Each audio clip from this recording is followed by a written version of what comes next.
और पटना के famous teacher Khan sir ने अपनी कोचिंग की छात्राओं से रक्षाबंधन पर राखियां बंधवाई। सैकड़ों की संख्या में बहनों ने खान सर को राखी बांधी।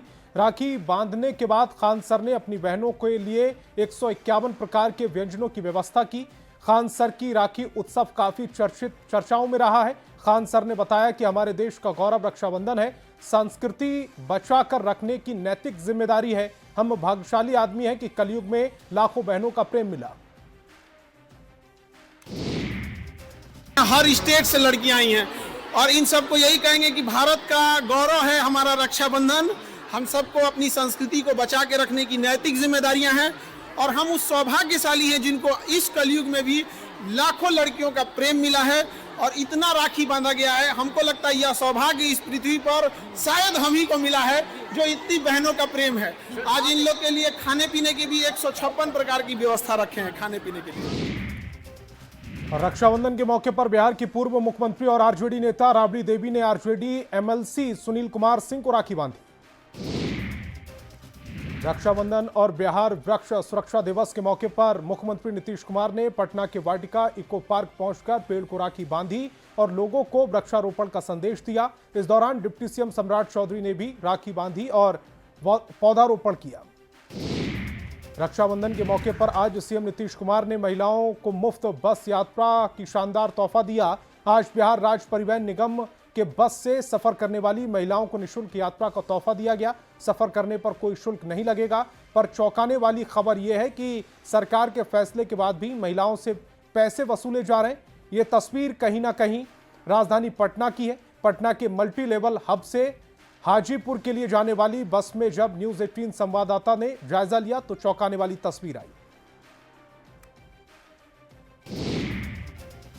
निर्वाचन आयोग ने फर्जी वोटर कार्ड को लेकर आरजेडी नेता तेजस्वी यादव को एक बार फिर नोटिस जारी किया है। आयोग का कहना है कि प्रेस कॉन्फ्रेंस में तेजस्वी ने जो वोटर आईडी कार्ड RAB 291620 दिखाया वह आयोग द्वारा जारी नहीं किया गया, वह फर्जी है। आयोग ने इसे कानूनी अपराध बताते हुए 16 अगस्त शाम 5 बजे तक ये कार्ड जमा करने के निर्देश दिए।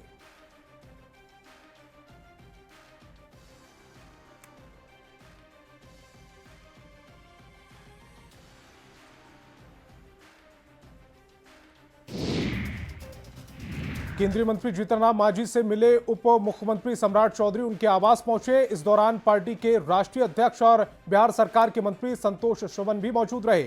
माना जा रहा है कि विधानसभा चुनाव को लेकर यह मुलाकात काफी महत्वपूर्ण है। मंत्री संतोष सुमन ने कहा कि यह मुलाकात औपचारिक है और एनडीए में टिकट बंटवारे में कोई दिक्कत नहीं है, जल्द ही सब हो जाएगा।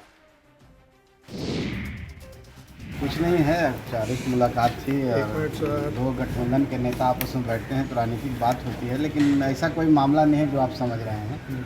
और माननीय प्रधानमंत्री जी का कार्यक्रम गया में लगा हुआ है और उस विषय की चर्चा हुई थी और उस पर हम लोग को कैसे करना है, क्या करना है, क्योंकि कार्यक्रम को सफल बनाना है, इस पर विचार विमर्श हुआ। और इससे सीट बंटवारे पर कुछ बात है? अभी कुछ नहीं हुआ है। सीट बंटवारा समय पर हो जाएगा, निश्चिंत रहिए। इसमें एनडीए में कहीं कोई खटपट नहीं है। हम लोग आपस में तय कर लेंगे, बहुत शांति से सौहार्दपूर्ण से करेंगे, सम्मानजनक तरीके से करेंगे। बाढ़ अनुमंडल के पंचमैला में पूर्व विधायक अनंत सिंह पर हुई फायरिंग मामले में सोनू मोनू गिरोह के मोनू की गिरफ्तारी बरौनी के पंचमैला से हुई है। पुलिस बरौनी स्टेशन से गिरफ्तार कर पटना पूछताछ के लिए ले गई। पंचमैला थाना के 2 मामलों में सोनू की तलाश थी।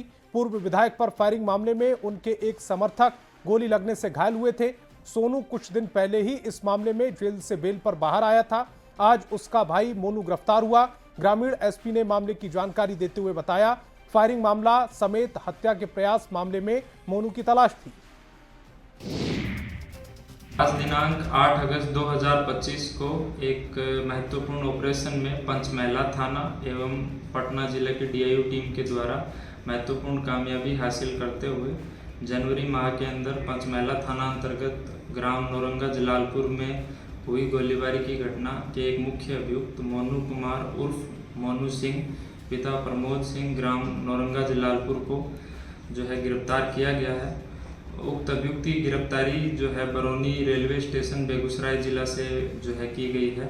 उक्त अभियुक्त के बारे में सूचना मिला था कि अभियुक्त जो है किसी धार्मिक स्थल से आसाम से वापस लौट रहा है और उसका जो है लोकेशन जो है पटना पुलिस के द्वारा वहाँ पर बरौनी स्टेशन के आसपास ट्रेस किया गया। त्योहारों के सीजन में रेलवे ने बड़ी सौगात दी है। Round trip package for festival rush launch किया है। राउंड ट्रिप टिकट बुक करने पर डिस्काउंट मिलेगा। वापसी यात्रा के वेस किराए में छूट मिलेगी। 20% तक की छूट केवल फ्लेक्सी फायर ट्रेनों पर लागू नहीं होगी। स्कीम आने जाने का टिकट के साथ 20% की छूट का ऐलान किया गया। रेलवे ने राउंड ट्रिप पैकेज की शुरुआत की है। सभी क्लास और ट्रेनों में स्कीम लागू होगी। लगातार हो रही बारिश और गंगा के बढ़ते जलस्तर का असर पटना में देखने को मिल रहा। दीघा घाट समेत सभी जगह खतरे के निशान से गंगा ऊपर बह रही। आज रक्षाबंधन के दिन बड़ी संख्या में लोग गंगा नहाने पहुंचे। ऐसे में सुरक्षा को देखते हुए जिला प्रशासन और एसडीआरएफ की टीम तैनात रही। वहीं मौसम विभाग ने बिहार के 25 जिलों में बारिश को लेकर अलर्ट भी जारी किया। बक्सर में गंगा और कर्मनाशा नदी उफान पर है। नदियों के उफान से बक्सर मोनिया स्टेट हाईवे जलमग्न हो गया। प्रशासन ने नावों का परिचालन शुरू कर दिया। फिलहाल गंगा नदी खतरे के निशान के ऊपर बह रही। बक्सर जिले में गंगा नदी ने जिले के 5 प्रखंडों के 3 दर्जन से अधिक गांवों को चपेट में ले लिया। किसानों की मेहनत और मवेशी चारा सब कुछ पानी में डूब गया। राजधानी पटना के मकसूदपुर गांव के पास पटना बख्तियारपुर स्टेट हाईवे पर तेज बारिश में एक विशालकाय पीपल का पेड़ सड़क पर अचानक टूटकर धराशायी हो गया, जिससे स्टेट हाईवे पर परिचालन ठप हो गया। वहीं पेड़ के 11,000 वोल्ट वाले हाई टेंशन तार पर गिरने से 2 बिजली के तार भी क्षतिग्रस्त हो गए, जिससे आसपास के इलाकों की बिजली आपूर्ति ठप हो गई। हालांकि इस हादसे में कोई हताहत नहीं हुआ। भागलपुर में एक और जहां लगातार बारिश हो रही है, दूसरी ओर गंगा का जलस्तर लगातार बढ़ रहा है। सुल्तानगंज में गंगा खतरे के निशान से तकरीबन 80 सेंटीमीटर ऊपर बह रही है, जिससे कि गंगा नदी निचले इलाकों में तेजी से फैलने लगी है। सुल्तानगंज प्रखंड के कई गांव टापू में तब्दील हो गए। बाढ़ और बारिश ने गांव के लोगों का जीवन तहस नहस कर दिया है। खेत में पानी भर जाने से लोगों को मुश्किलों का सामना करना पड़ रहा है। भोजन उपलब्ध नहीं हो पा रहा। रोजमर्रा के काम के लिए लोगों को संघर्ष करना पड़ रहा है। विकासशील इंसान पार्टी यानी कि वीआईपी के संस्थापक और बिहार के पूर्व मंत्री मुकेश सहनी आर के जवैनिया गांव पहुंचकर बाढ़ पीड़ितों से मुलाकात की। इस दौरान उन्होंने बाढ़ पीड़ितों की समस्याएं सुनी। उन्होंने इस दौरान व्यक्तिगत स्तर पर बाढ़ पीड़ितों की हर संभव मदद का भरोसा दिया। उन्होंने कहा कि बाढ़ की त्रासदी में सैकड़ों घर तबाह हो चुके हैं और हजारों लोग गंभीर रूप से प्रभावित हैं। इस त्रासदी को देखकर मन व्यथित होता है। उन्होंने कहा कि हमारी कोशिश है कि प्रशासनिक स्तर से लेकर मानवीय स्तर तक हर जरूरतमंद तक मदद पहुंचाई जाए। उन्होंने कहा है कि जब महागठबंधन की सरकार बनेगी तो मुआवजा पॉलिसी में परिवर्तन किया जाएगा। फिलहाल